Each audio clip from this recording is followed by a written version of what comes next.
Hey everyone, welcome back to another layout update. It is the end of September 2025 and there's been some progress made, mostly over here. Got a pretty interesting developments and I'll walk you through everything that's happening. So, first thing that's changed is I put in a grade climbing up to the hill here. Goes right there. Up here's where the mine's gonna be. I'm just waiting on a curved switch. Curved switch needs to go right where that engine's sitting. And then that line should be operational. And then I have a little yard here. Not completely done. I'm debating if I should put a switch right here so that way I have the ability to pull out on the main line to run around to the other end of the train. Come in handy. I got a little industry track right here for the pickle factory. A few cars parked there. Have a 2-bay engine shop here. I have some engines parked in. This nice painless diesel I bought 2 years ago at the Monroe, Washington train show, and I haven't used it since then. So it was nice to get it out and take it for a spin on the layout. Another thing I haven't gotten to use a lot until now is my shade, which is sitting right there. I also have this track back here. It runs back around behind the bridge. It's got cars sitting on it. And it goes to a storage track, which is underneath this raised section. There are 3 tracks back there for storage. It's a hidden staging yard, I suppose, what the technical term would be. Sorry, just moving some stuff around. Under the table is still a mess, but it is cleaning up.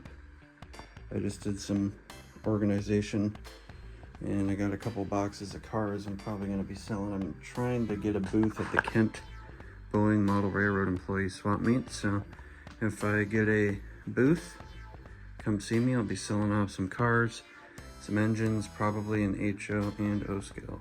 Probably some buildings too, maybe some extra track, just stuff I don't need anymore.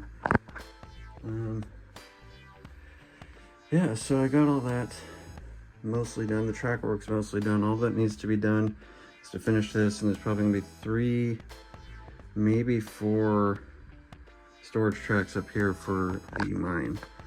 So it'll be, all the storage is gonna be over here with this visible yard, and that hidden yard. Eventually, this is all going to be filled in with a hillside right here. Kind of blend it in. I'm not sure if I'm going to put that station there, but I don't know where else to put it. I have 3 stations. I have this Rico station kit here. I have this little wooden tie depot diorama here. And then this other wooden little station with Deer Creek here. And I'd like to use them all because they're all really nice. I'm trying to see if maybe I could put that station up on the mountain there. That way this hillside doesn't get interrupted, but we'll wait and see. And there's supposed to be a hillside here, but this building might get in the way of that. I just kind of like where it's located here, and it's one of the only places I could put it. So as it stands right now, there are 3 industry tracks. It'll be the mine, the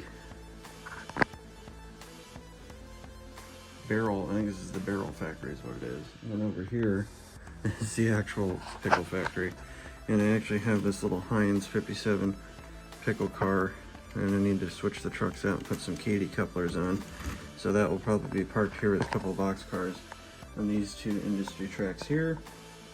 And I might put in another track over here at some point to service the junkyard, and also I'm somewhere down the line might be putting in a little movable module with the turntable on it just to have somewhere to turn trains around, because as this layout's set up right now, there is no way to turn the trains around.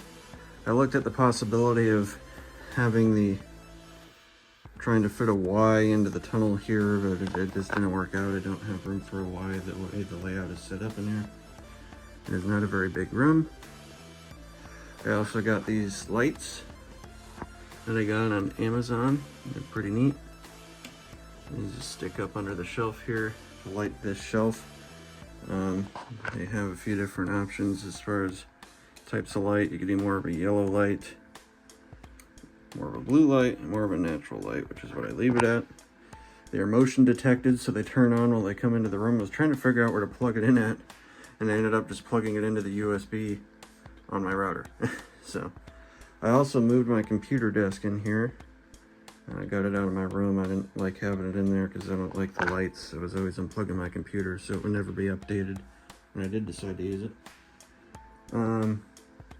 But it's kind of neat to have the train run behind my desk. This layout is so close to being a dual track layout. It's just there's a right here where it goes behind the railroad signal that it has to cut down to one track in order to make it, because it's just such a tight area. But I don't mind that. It gives me some operational opportunities, which is what I'm trying to do with 3 industry tracks. Obviously, you have to get the pickles to the factory over there. There's the coal mine, which is technically a stand-in for a sawmill that I'm hoping to get eventually. Probably not anytime soon, but for now it's a coal mine, but sawmill. We did have coal mines in Washington and obviously a lot of lumber, but this layout is supposed to be a logging short line, hence the log cars.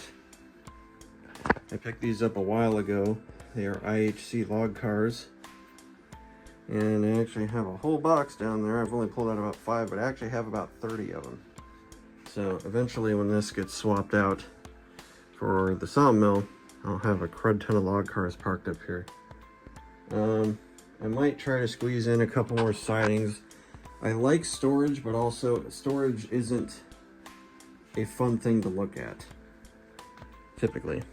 So I don't want to sacrifice the look of the layout for any, I don't want to sacrifice the look for functionality, because that's what my last layout was, is too many switches, too many sidings. So if I do have them, I'm trying to keep them hidden or not too numerous. Right now it's not too bad. I still need to finish laying out the town. There's still a few buildings I want to include, like the movie theater is an antique. It's cardboard, but it's an antique kit my dad built, and it's from when he was a kid. It's got the sign got broke. I'll have to fix it. And I'm probably going to get some Woodland Scenics lights to light up the town at some point, and maybe some of the light up cars to go on the road. And we want the road to kind of continue and then go up the hill and kind of off into the distance, and eventually I'll get a backdrop around all this. And get some fascia on here, and eventually some kind of skirting to hide all my junk. I'd like to build a bookshelf under this section and put a bunch of my engines on display, because as of right now, the majority of my engines are sitting in a big pile of boxes right there. So I don't know, as of now, if my big steam engines like my 484s will work on this layout, which I guess technically they shouldn't because it's a logging railroad, but still I'd like the opportunity to run them. The only curve that might be a problem is this one back here. It's fairly tight. If I had to guess, it's probably anywhere between 18 and 22, right on the edge of most of the minimum radiuses for 484s. I picked up a pretty cool model. I said I'd stop doing it, but I didn't. I'll pull it out here in a sec. This is my newest acquisition.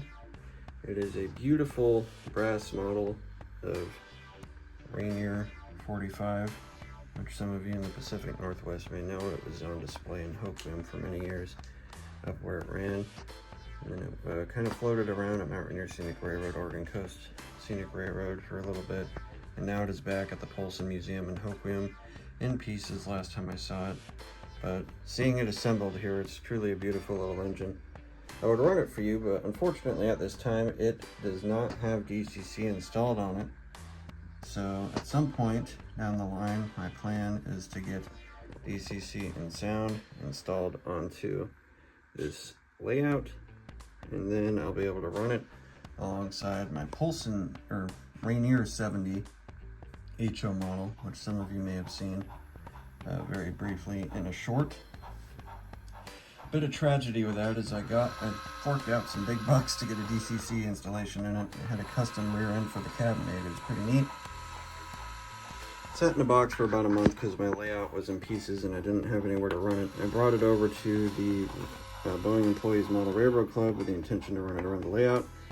It derailed on a switch right when I ran it, and since then the decoder stopped making noise. I'm hoping it somehow reset when it got shorted, but if it fried the decoder, then that's another thing entirely. It is a Lokesound version 5 decoder, and I do not have a Loke programmer. I'm looking to get one, but for now I have no way to program it.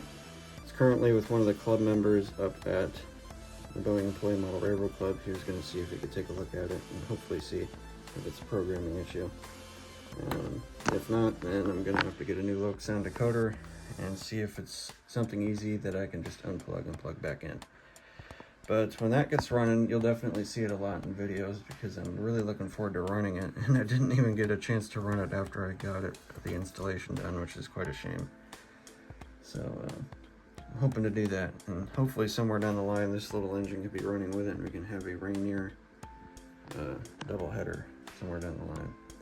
But I have a few brass engines that are awaiting DCC installation, so this one is just going to be in the backtrack for now because I am not confident enough to do installation on brass engines. So if you know anyone in the Pacific Northwest area that is willing to do that, let me know. Otherwise, I ship them out and I don't see them for a long time. I've had one engine, the Great Northern H5, that's been out for about 3 years now.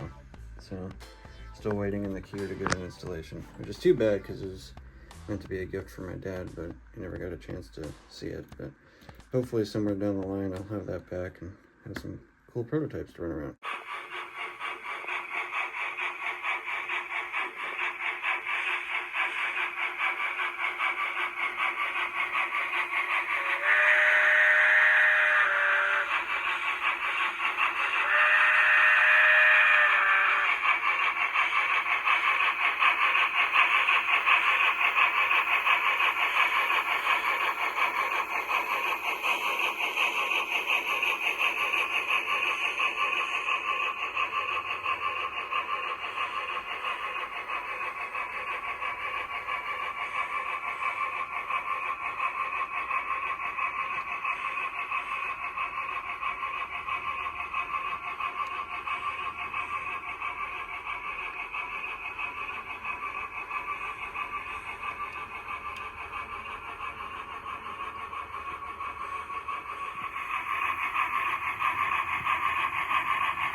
Anyway though, that's my updates for now. Making good headway. My short line logging railroad. And hopefully next time I see the layout, the upper level will be operational. And we could do some operations and get started on landscaping. Alright everyone, thank you for watching. Bye.